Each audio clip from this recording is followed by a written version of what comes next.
How y'all doing? David from Altaluna. I'm going to show you guys exactly how I use Guitar Pro. The first thing you got to do if you want to use Guitar Pro is install Guitar Pro. Go ahead and give it a Google. Guitar Pro 7.5. You can look up Aerobus Music, and it's going to bring you to their website. You basically just do the trial version for whatever time that you want to use it for, and then at some point you're going to be required to put in an activation key. Go ahead and throw in your activation key and it's all set up. I don't know exactly what the first screen looks like, but I'm assuming it's something like when you just set up a new file or a new track. So I'm going to go ahead and give you a first look here. This is something along the lines of what you're going to see. There will be a pop-up window that's going to ask you if you want to add a track. Of course, we got to add something. This is going to be where you can import the MIDI. There's like a MIDI section. There's going to be a drum section. So for any kind of like, the Congo and the bongo or whatever the conga, let's see, the drum kit, all that kind of stuff. There's a bunch of random kits that I haven't used too much, and there's a lot of instruments that I don't even know. So anyways, orchestra. So that's where you're going to find a piano, keyboard, any kind of like strings and stuff like that. And there's a string section that's going to have your guitars, your basses. It has some like sitars and kind of like fancy stuff as well, but I don't really get too far into that. I usually keep a pretty traditional band format. So we're going to go and pop open electric guitar track, click create. When you click electric guitar, the bottom left you're going to see a little plus button. We're going to add some more stuff here. We're going to add a bass. I know I'm moving a little quick, but we'll just try to rewind and watch what I'm doing. You're going to see all these pop up, and obviously they're coming in. You're just not seeing the last screen for it. So on the overdriven guitar, basically going to go through how easy it is to figure out what you're looking at here. When you have the left side, these little bars top left controls what you're going to see besides the actual sheet of paper. The left one is going to be all the music notation stuff. It's going to be all the information that you input. On the very bottom is going to be the tracks. It's kind of like a mixer or something like that, where you have all the volumes and whether you want to solo or mute a track, what visibility you want. If you go to the little eyeballs and look at the column, the row on the top there, you can click to have a multi-track view. That's really helpful because if you can see more than one, you can kind of work with different tracks if things have varying parts. Let's see here. So yeah, helpful. Bottom extends out as you go. You're going to see little grids appear. On the right side, you're going to see this is all the stuff. Usually has song, and you can put in the title, artist, or it'll be there for you. All the mastering. I don't really mess with a lot of the sounds too much. This is more for me like a way to practice, and action. Yeah, I'm not using these sounds in the end. They're just to convey a message. And then track, you're going to actually have the name of the track. If you want to put the person's name who's playing it or whatever the case, that's where you put it. You're going to see notation here. The little number is a tab. So if you play guitar, you probably have read tab. The next one is the standard notation. That's going to be like the actual written music. Then after that, the little hockey stick there is going to be a slash notation. Now this is just going to be for the rhythms. Now we're essentially only using the music for the rhythm if we're using a tab. So it's your choice if you want to actually have the notes in order. It might be a little clean just to have the single line with the rhythms on there. Whatever you choose, it's no big deal. I usually just leave the music because I'm kind of used to it like that. And then right below that, you're going to see the tuning. You can go ahead and click on that guy. It's going to pop up the tuning that you have. Or it'll just show you the tuning you need if you want to play along.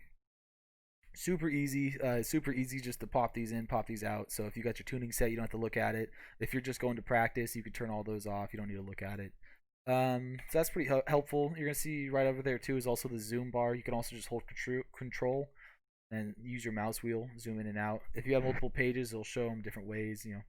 It's pretty easy to mess around and get a good look going. Let's see here. So when I'm practicing on here, there's a couple things that are really important. Now these two buttons right here next to the track name, that's a count in, meaning it will give you a bar before the song starts of just a metronome, counting whatever the first bar is going to be. The second one is the actual metronome itself. So that's going to be if you want to hear that tick, tick, tick, tick, the clicking going on with you there. Counting is pretty much essential. The metronome depends on the part. Usually I like to start off with the metronome, but it's up to you. Let's see here. There's also tempo automation. If you want to actually play it back slower instead of actually going in and adjusting the tempo itself, you're going to see this little repeat sign. It's a loop sign. It basically allows it so after the music stops, it'll go back. You activate the little number next to it, it'll turn blue, and it allows you to adjust the tempo. So this is 100%, so 50% would be half speed. 70% would be 7 out of 10 speed. Basically, it's just a way to practice slower, faster. And then 70% to 100 is the one I've been using a lot. Basically, every time it loops, it's going to increase the speed by 10%. It's a great way to kind of learn a song. If you can already play it 70%, to get it really clean at that 100, that's a good way to go. Or just to get the best takes possible. Sometimes you can just practice it slow as it loops up, and then on the last one you hit record on your DAW. Kind of helps sometimes just get the practice and keeps it fresh in your mind. You can also do custom values, meaning that you set it up however you like. Obviously, super helpful to have that.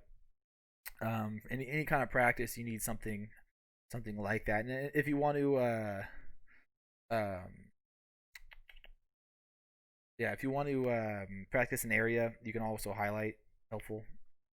You don't have to go through the whole song over and over. You don't have to keep finding your place. And of course, if you want to go down here, like I was talking before, you can highlight any track or any section there. So that's also very cool. It's super helpful. If you want to start writing with this, you can do the set tempo. You can do automated tempos. You go and click on the very beginning here. It's going to give you a pop-up window, and it has already highlighted the tempo, so you can adjust it like that. If you look through the window, it's pretty simple. You just kind of scroll through whatever bar you want, and you could double click, and it was going to allow you to add in a tempo automation. It's super easy. You can make it so it gradually changes, or you can just have it so it changes as it hits. For me personally, I don't think I've done a gradual change yet, but maybe at some point.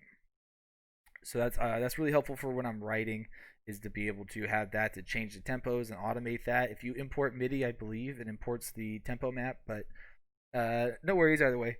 You're gonna want to have that eventually. Also, you can also click on the time signature right there, and it's gonna give you a pop-up with all the different time signatures, or like an option to do a custom one. Super easy. Time signatures. It's like pretty much like first day music stuff. You can find a lot of videos that'll help you with the basic music stuff, especially reading rhythms, and that's gonna help you a lot on this program. And then let's see what else. Oh, if you go up to the view tab, there's actually show fretboard view, show keyboard view, and show a drum kit view. These are really helpful for if you want to see certain fingerings, or if you want to trial and error out a chord, you can kind of hear how it all sounds. I also like the fretboard because I can kind of decide where I want a note based off where I'm playing it, and I can click on the fret and the string, and it's going to put it in wherever my cursor is on here. Because I just use the arrow keys, and it's going to go ahead and allow me to move around. Just like that, I can jump from strings. If I want to go up here to the music, I can jump around the music. I can also just click into place. And then, of course, you can use this guy down there. Let's see here. Yeah, the tuning, all the instrument stuff is all on this side. If you click through a track, kind of see what their own setup is for the sound banks. But it's pretty simple for writing. It's not too crazy. Your biggest challenge is going to be understanding the music for the most part. And then the other big thing about this is communication. So basically, when you have a program that you record your music to, it's way easier to send it around. Guitar Pro especially has been phenomenal about making it easy to send files. Basically, it would work something like this. You would write your track, you'd create it on the computer to the best of your ability, and then you could send it to your bandmate, whoever you're working with, and they could add a track. That's how we do it in Alta Luna. Or they could edit your track if they want to do certain things, or add more, take away things. So that's a huge deal for the actual communication aspect. It's really cool that they could send back something with additional information, so it makes it way easier to plan out a song before you actually have to go into the recording phase and make it sound perfect. The other thing that I think is really helpful and something to note is when you do have your music written down and you have the exact durations, it's like having a perfect blueprint. It's like if you were to build a building, you wouldn't just go in and be like, well, let's build a couple walls and we'll see which wall looks the best. You really want to have like a plan. You want to have like a tried and true method behind it People have been writing music for hundreds of years. It's just now we have a really simple way to do it. It still is a little cumbersome to type everything in by hand. I mean, people like our drummer can import his MIDI, but you have to quantize it first in a program. You can't. I mean, it's not going to come out clean. It's just it's inhuman. It's robotically clean. Uh, so that's, I mean, that's probably like the hardest part for people to get is you have to start inputting things. You have to learn how to do a little rhythm. Nice part is you got trial and error. For the most part, if you get decent at this, you really the only advantage someone with like 10 years or like a decade experience has on someone who just started 3 days ago is I can do it faster. But there's not much more. It's pretty simple just to get into this. So hopefully that was informative for you guys. You got something out of it. Um, Guitar Pro, like I said, has been like one of my favorite tools in music for a long time. So hopefully you guys have as easy of a time as I did. Um, I think that's it. If you guys have any questions, I'll probably have this on YouTube where you can post a comment, and then I'll just go from there, and I'll try to answer any questions I can. If you are someone who works for Guitar Pro, bonjour. I'm sure, right? They're French. Bonjour. I don't know how to speak French really, but I love your program, guys. I'll learn a little bit just to write you a nice email. Let's see here. I think that's about it, folks. So I hope you enjoyed. If not, then I hope I can answer any questions in the comments. So thank you, folks. I will catch you next time. This has been David with Alta Luna.